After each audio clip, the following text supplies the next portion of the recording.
Good morning students. हम microbiology जो section है, आपकी यूनिट है, उसकी शुरुआत कर चुके हैं।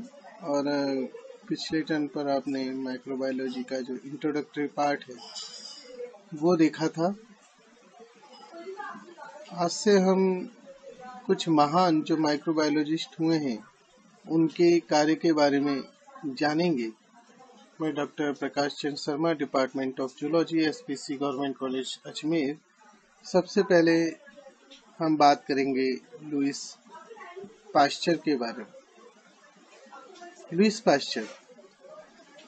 पाश्चर का जन्म 27 दिसंबर 1822 को हुआ था और इनका जीवन काल 28 सितंबर 1895 तक रहा। ये एक प्रख्यात फ्रेंच केमिस्ट एंड माइक्रोबायोलॉजिस्ट थे जिन्होंने principle of vaccination, microbial fermentation और पाश्चराइजेशन पे जो कार्य किया उसके लिए ये विख्यात है। रसायन शास्त्र में इनकी खोजों के कारण से हमें विभिन्न बीमारियों के कारणों और उनके समाधान के बारे में जानने में मदद मिली, जिसके कारण हाइजीन, पब्लिक हेल्थ और मॉडर्न मेडिसिन का फाउंडेशन रखा गया।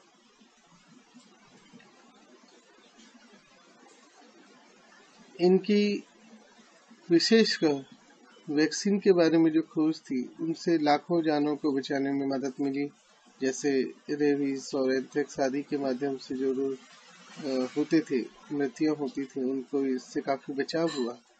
इन्हें फादर ऑफ बैक्टीरियोलॉजी के नाम से और फादर ऑफ माइक्रोबायोलॉजी के नाम से भी कई बार जाना जाता है। इनका जन्म फ्रांस के जूरा प्रोविंस के डोले नाम की जगह पे हुआ था। इन्होंने अपनी शिक्षा इकोल नॉर्मेल सुप्रियर, जो कि यूनिवर्सिटी ऑफ पेरिस के अंतर्गत आता है, वहां से प्राप्त की थी।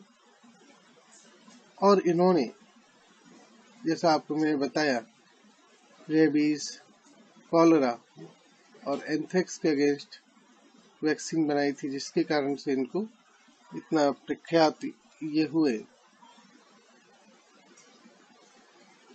कई सारे अवार्ड से इन्हें नवाजा गया, जिसमें Rumford medal, Copley medal, Albert medal, Cameron prize for therapeutics of the university of Edinburgh, Leeuwenhoek medal, ये आदि कुछ प्रमुख हैं।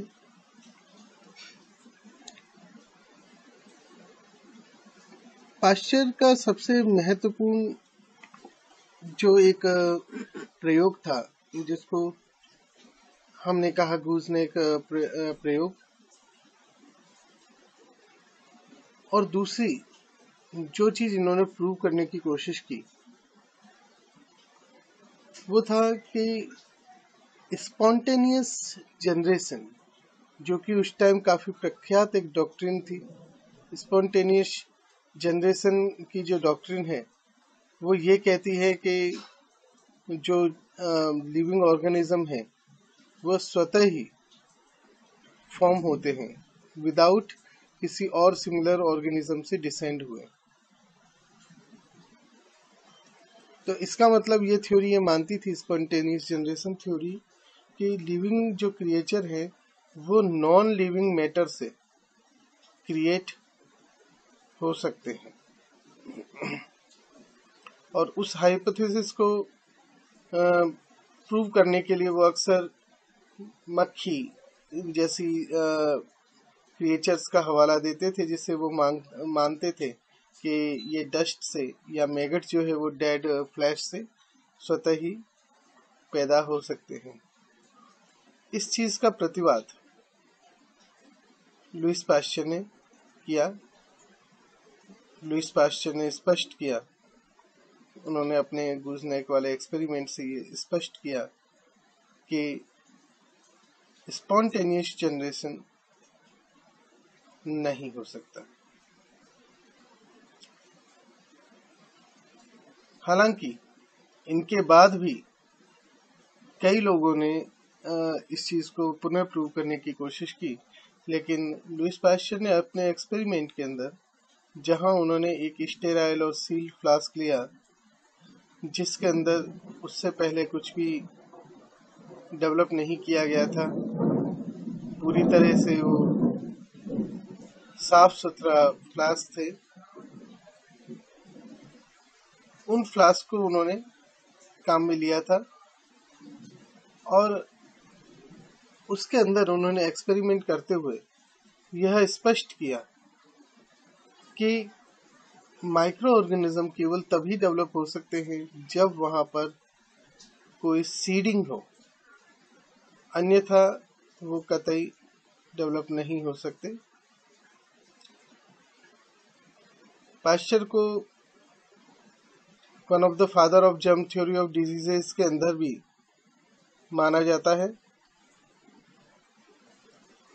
क्योंकि उनके कई एक्सपेरिमेंट ने प्रमाणित किया कि डिजीज को प्रिवेंट किया जा सकता है यदि उसके रिलेटेड जर्म्स को स्टॉप या किल किया जा सके। तो इस प्रकार ये मॉडर्न मेडिसिन का फाउंडेशन रखती है और इसी का बेस्ट एग्जांपल हम जो देखते हैं जनरल पब्लिक यूज में, वो है पाश्चराइजेशन की पद्धति।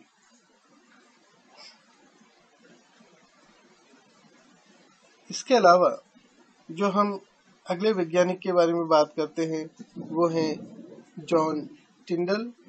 जॉन टिंडल का भी विशेष योगदान रहा है माइक्रोबायोलॉजी में। जॉन टिंडल 2 अगस्त 1820 में इनका जन्म हुआ था और 4 दिसंबर 1893 में इनकी मृत्यु हुई थी। 19वीं सदी के ये आयरिश ओरिजिन के प्रमुख वैज्ञानिक थे। इनका जन्म लेगलिंग ब्रिज, जो कि कार्लो कंट्री में आता है आयरलैंड में, वहां पे हुआ था और इनकी मृत्यु इंग्लैंड के सुरे प्रांत के हैजलमेयर में हुई थी। इन्होंने अपनी शिक्षा दीक्षा यूनिवर्सिटी ऑफ मालबर्ग से प्राप्त की थी। इन्हें Rumford medal and royal medal से सम्मानित किया गया था। इनका प्रमुख जो फील्ड थे वैज्ञानिक, वो फिजिक्स और केमिस्ट्री से संबंधित थे। इनका जो प्रमुख प्रयोग थे उनके बारे में हम बात करते हैं तो सबसे पहले इनका शुरुआती साइंटिफिक इनका फेम मिला वो था डायमैग्नेटिज्म से। इन्होंने उसकी खोज की।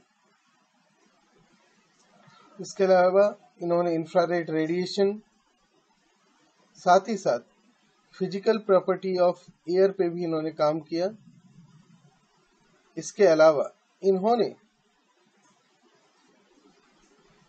ग्रीन हाउस इफेक्ट के जैसे इफेक्ट के बारे में भी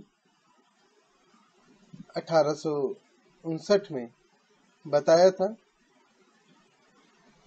तो इन्होंने करीब 1 दर्जन से ज्यादा किताबें लिखी, जिन किताबों में इन्होंने अपने जो रिसर्च वर्क है उसको पब्लिश कराया। 1868 में ये अमेरिकन फिलोसॉफिकल सोसाइटी के अंदर सदस्य चुने गए। इनका जो एक और अन्य प्रमुख वैज्ञानिक खोज रही, वो खोज ये थी कि इन्होंने स्कैटरिंग ऑफ लाइट, जो कि पर्टिकुलरली इम्प्योरिटीज के कारण जो कि एयर, गैस या लिक्विड में है, उसके कारण होती है, वो इन्होंने पता लगाया। इसको हम टिंडल इफेक्ट कहते हैं। टिंडल इफेक्ट के अंतर्गत 1877 में इन्होंने डेमोन्स्ट्रेट किया कि डस्ट में निश्चित तौर पे कुछ जर्म्स मौजूद हैं। तो ये जर्म्स ही कारण है आगे किन्हीं बीमारियों के होने का। इसके अलावा इन्होंने स्पष्ट किया कि अगर एयर में जर्म्स नहीं है, एयर पूरी तरह से किसी तरह के पार्टिकल से रहित है, तो ऐसी स्थिति में ब्रोथ स्टेराइल रहेगा। हालांकि कई अवसर पर टिंडल अपने ही इस प्रयोग को रिप्रोड्यूस करने में असफल रहे थे, लेकिन उन्होंने फाइनली जो उनकी ये फाइंडिंग थी वो काफी ज्यादा मददगार रही है, और इस प्रक्रिया को हम टिंडलाइजेशन कहते हैं, जिसके माध्यम से बैक्टीरियल स्पोर्स को इरेडिकेट किया जाता है। तो इन्होंने ये स्थापित किया कि प्रेजेंस ऑफ माइक्रो ऑर्गेनिज्म जो है वो बायोमास डिकम्पोजिशन, क्योंकि इन्होंने मीट का ब्रॉथ काम में लिया था, तो उसके डिकम्पोजिशन के लिए प्री कंडीशन है।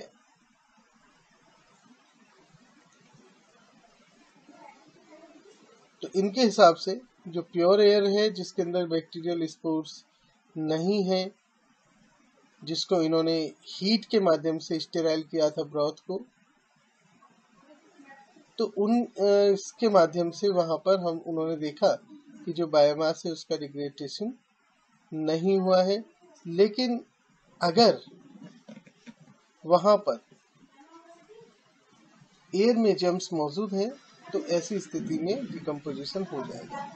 लेकिन जैसा मैंने आपको बताया कि ये कुछ प्रयोग में असफल रहे, तो उन्हीं असफलताओं ने एक और खोज इनकी करी। वो ये खोज थी कि कई बैक्टीरिया हीट रेजिस्टेंट होते हैं, जिसके कारण से हीट किल करने के बाद भी, हीट से ब्रॉथ को स्टेराइल करने के बाद भी उसके अंदर कंटामिनेशन हुआ था। तो ये काफी महत्वपूर्ण एक जानकारी जॉन टिंडल के माध्यम से मिली थी।